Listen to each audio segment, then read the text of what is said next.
Halo kawan-kawan, dalam video kali ini saya mau bercerita seputar satwa peliharaan.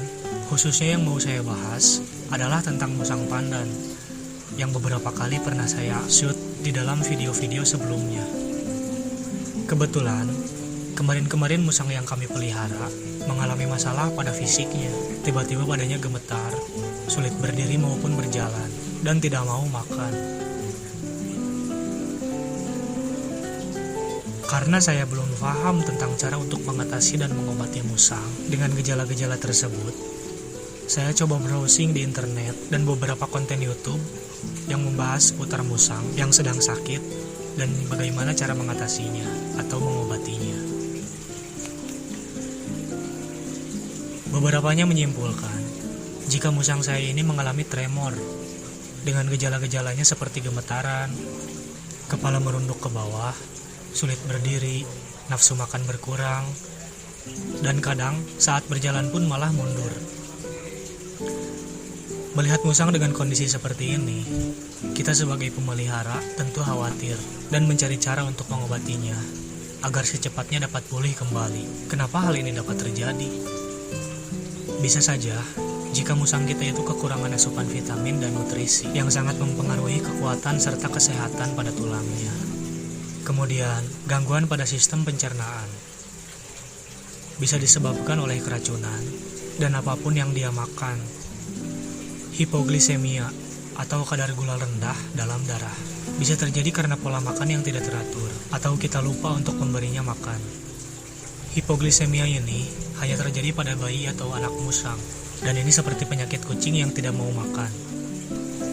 Benturan pada kepala.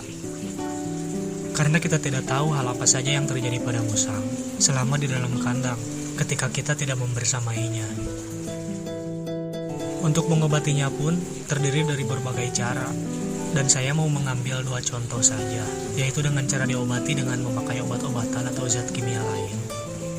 Yang kedua, diobati secara alami. Cara pengobatan yang pertama bisa dengan diberi vitamin berupa vitamin B, B12, dan lain-lain yang tentunya disesuaikan dengan batas wajar. Kemudian dengan cara alami.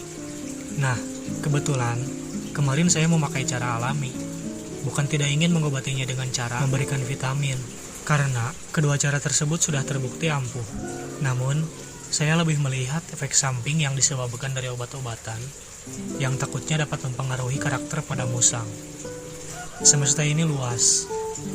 Dari sekian banyak flora fauna, makhluk, zat, dan elemen yang ada di alam ini, pasti ada salah satu hal yang dapat kita gunakan untuk pengobatan jika kita tahu bagaimana cara mengolahnya.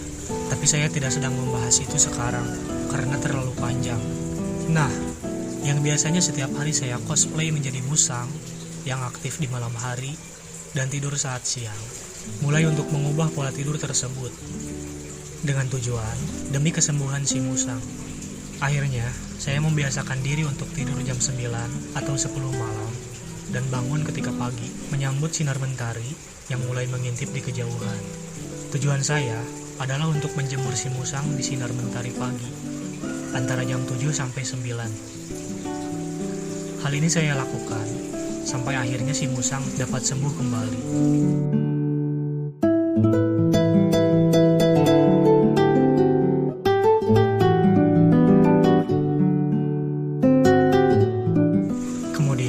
Memberikan gula aren yang telah diseduh dengan air hangat dan meminumkan pada musang 2 kali dalam sehari. Setelah dilakukan selama 1-3 hari, terlihat perubahan yang signifikan. Musang mulai mau makan, meski sedikit-sedikit. Gemetarannya perlahan reda, dan badannya sudah bisa mulai tegak kembali. Kemudian setelah 3-5 hari, musang mulai berjalan dengan normal. Makannya cukup lahap. Badannya sudah kembali sehat, seperti sebelum-sebelumnya.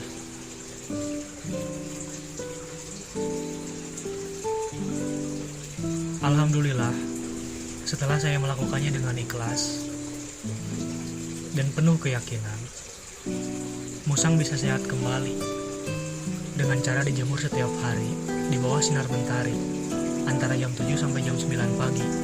Gak perlu terlalu lama, cukup 15-30 menit.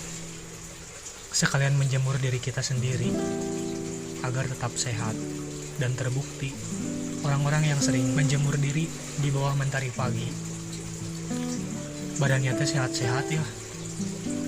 Katinggal ieu di degana teh beda.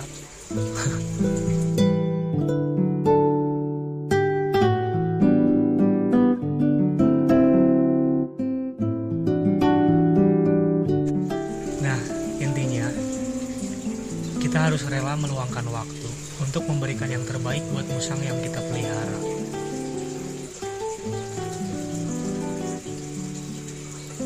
Meskipun dia hewan yang berbeda dengan manusia, tetapi dia tetap sama-sama makhluk ciptaan Tuhan. Alangkah baik jika kita bisa menjaganya dengan semestinya.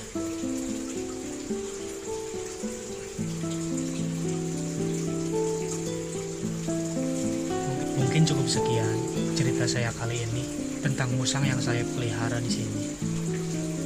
Dan itulah cara saya untuk mengobati musang yang tremor dengan cara alami.